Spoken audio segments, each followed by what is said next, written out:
Hey, what's up? You got Darius Butler here with everything DB. Denzel Butler here. Everything DB. Me, Denzel, and Max weren't able to all get together this week due to some scheduling conflicts. Coming to you live. We'll have another episode for you next week, but I still had to get you these picks.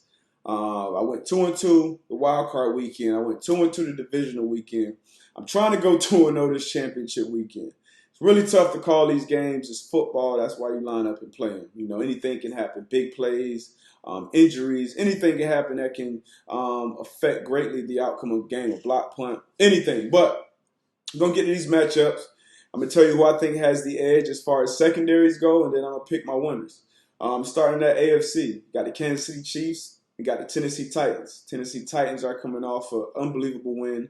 Not many people gave them a chance going up there to Baltimore against the number one seed and beat that explosive. You got, in all likelihood, the MVP and Lamar Jackson and that explosive offense that's been dominating from the start of this year. And Tennessee went up there, executed the game plan, and got the win. As far as their secondary goes, Darius Jackson's been playing great, especially in these playoffs. Logan Ryan's also been playing very, very well. You got Kevin Byard, who's playing at a high level, and you got Kenny Vaccaro, who's kind of finding his footing again in the NFL. He's playing great. He's looking like that first round pick again. So on the other side, you got Kansas City. You got one of our favorite DBs, the Honey Badger, obviously a first team All Pro this year. Then you got Breland. You got Sorensen, who's in the starting lineup because Thornhill went down. You got the young boy Fenton, who's been getting more playing time. He made some plays. You saw him make the play last week in the backfield, and then right after they kind of gave up a play to Fuller down the sideline on that cover too. Which you're young, you're going to make some mistakes, but as far as a group goes, I got to give the edge to Tennessee. You know, they're more experienced and they've been playing, I would say, better as a group thus far. So on the edge, and if I had to give one of them the edge, I would have to give it to Tennessee. Now, as far as this game goes. I don't see with that being said, I don't see Tennessee being able to match up with all these weapons that the Kansas City Chiefs have. I mean, they played earlier this year and Tennessee got the win.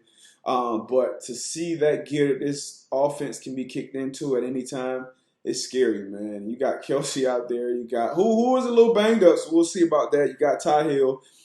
Shady McCoy returned to practice earlier this week.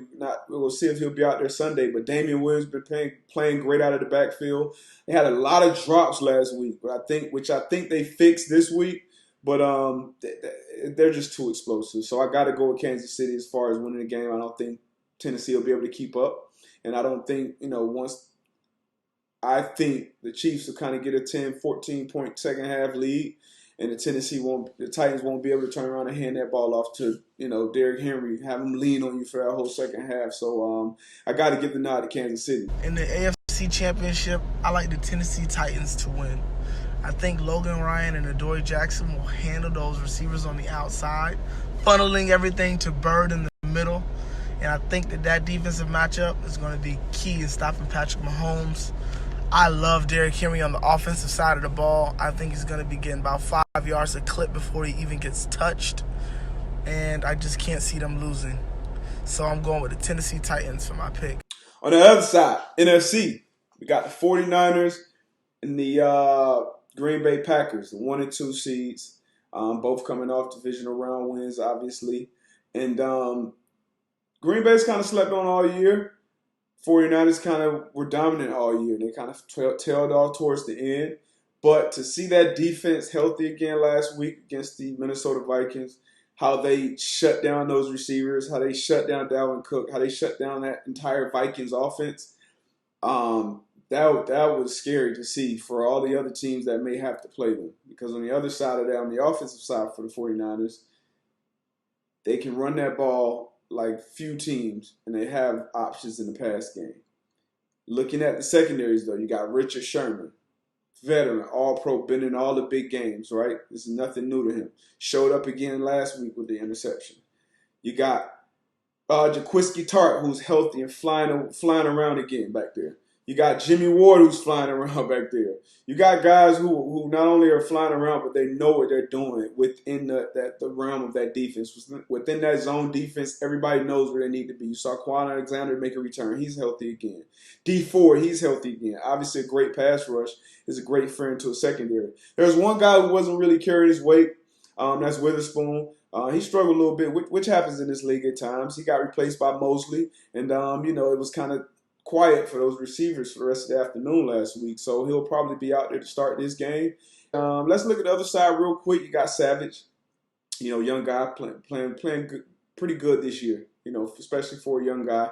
You got King back there. He's coming along in the league, but you got the savvy vet, Jamal Williams. You got Amos. You got the Smith brothers coming off the edge, but The Smith twins, and we got Jari Alexander locking up all game. I think he's going to be on Emmanuel Sanders. I'm interested to see if they'll put him on Debo or not, but I think that he played good last week, and I think that he's going to have a big game this week. Number 23, Jari Alexander. Y'all watch out for him this week. I think Aaron Rodgers and Aaron Jones and Devontae Adams are going to be on a mission on the offensive side of the ball. I'm going with the Green Bay Packers out in California.